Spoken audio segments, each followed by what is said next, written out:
Startup ideas. Oh my God. Why is it so hard to come up with a good startup idea? That's what we're going to talk about today. Let's get started.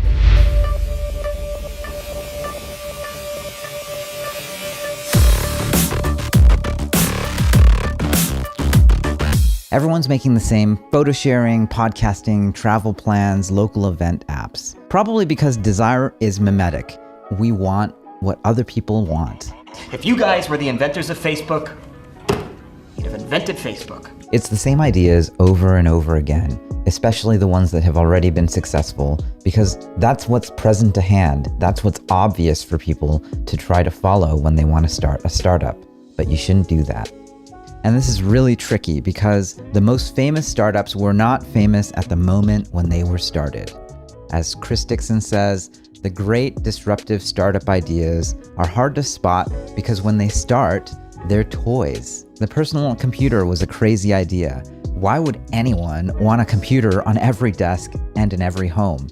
That didn't make sense to most people. And then suddenly it made a lot of sense. So was Bitcoin. Your magical internet beans are a joke, they said. So was social networking. How could Facebook ever make money? Those are real things that people asked when Facebook was new. These days, we wonder if anyone else will be able to make money. And the danger now is there are not just hundreds, not just thousands, but probably hundreds of thousands of people who are all trying to do the same things. And as Peter Thiel says, infinite competition is for losers. How do you break free? How do you avoid the crowd? How do you avoid mimesis? Just doing what everyone else is doing. Here's what Steve Jobs has to say about exactly this. Have you ever thought about what it is to be intelligent? Probably some of you have.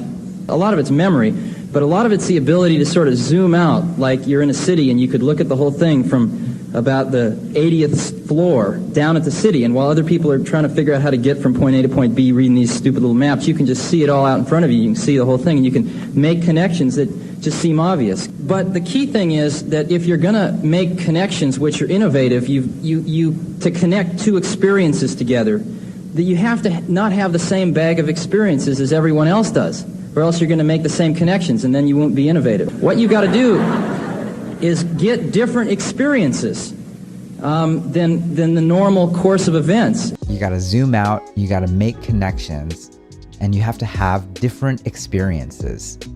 You can't have the same experiences as everyone else. It's okay to be weird. What makes you new, different, and unique in the world will be the exact thing that makes you succeed. You've got to embrace differences, and that's why diversity matters a lot. If you do that and you find a problem that needs solving, you'll do something amazing here. Let's look at a few examples. I was an early investor in Flexport, and meeting Ryan Peterson was an amazing moment because when you met him, you knew he had stumbled onto a huge market. My favorite pitch meetings are with founders who teach you something about the world you didn't know before. Global logistics was one of those things, and he knew it intimately. Here's Ryan in a recent interview. And you were selling through Amazon 10 years ago, 15 years ago? Yeah, 10, 15 years ago. Okay. Amazon introduced the third-party seller. I remember I was one of the first people to sign up for it, and I thought it was amazing that for $40 a month, I could become an Amazon merchant and add products to their catalog. But I would just make up my own brand name and create it. I thought it was amazing. I could oh, wow, I'm on Amazon. This is live. This is legit. So our business was importing motorbikes from China.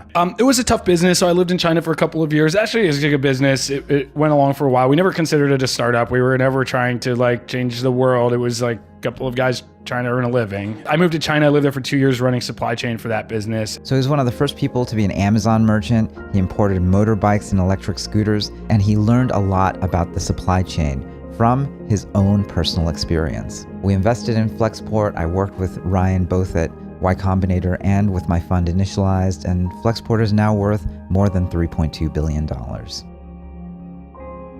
I met Jack Conte and Sam Yam pretty early, so early that they were just getting started with the idea of Patreon. Started Pamplemousse with my wife. We created our own YouTube channel. We bought pamplemousse.com and we started posting videos and music under the name Pamplemousse. And we did that, let's see, that was 2008. So we did that for a few years. We were in the very early first wave of people that were using YouTube to reach other musicians and fans. And 8 years ago, the monetization methods for creators were just totally broken. And I remember looking up from this feeling like there's got to be a better way for creative people who are reaching millions of people online to make a living from that. Jack started a band with his wife and started posting YouTube videos. And because they saw that problem very early, they created something amazing that has funded a new generation of creator. It's like an online renaissance. Patreon is now worth more than $1.2 billion. I don't have all the answers here. These are just breadcrumbs. History doesn't repeat, but it rhymes. We went through some great examples of billion-dollar startups that started the right way, but don't do what they did. You have to go into your experience and find things that are unique to you. And here are a few other pitfalls that I want to be careful of. First, you don't have to be novel. The above examples certainly were relatively novel, but they're certainly not the first time they were tried. Remember though, if there's competition, you have to be better, faster, cheaper in order to stand a chance. Competition is not your friend. It's fierce and will make your startup fail. Second, it's also okay if the first version of your startup is not quite perfect. In 2010, Chris Dixon pointed out that a lot of disruptive technology is dismissed as toys because the tech itself is still developing.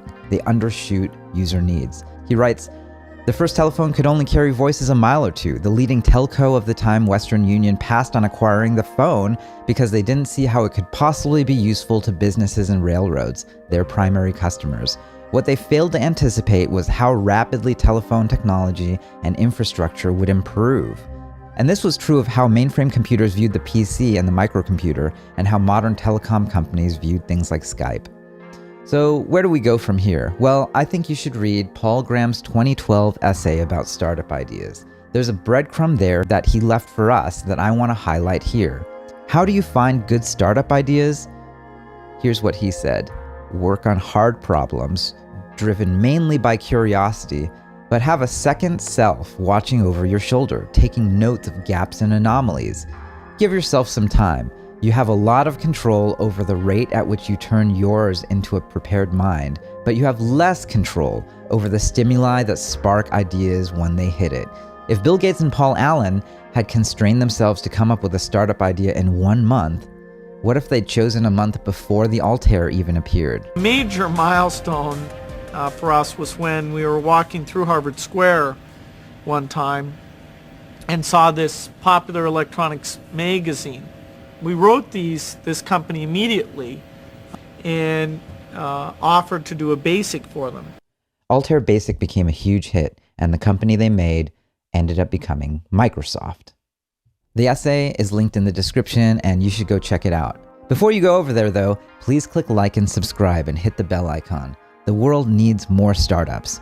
Good startups. The world doesn't need more photo sharing, travel plans, local events startups. Save yourself. Please. Be mindful, find something new, follow your interests, take note of the gaps, anomalies, and the things you genuinely believe the world needs. If you keep working on your creator skills, on your builder skills, being a great engineer, being a great product manager, becoming a better leader, becoming more consistent, more conscientious, and a better communicator, you will create something amazing. Thanks for watching.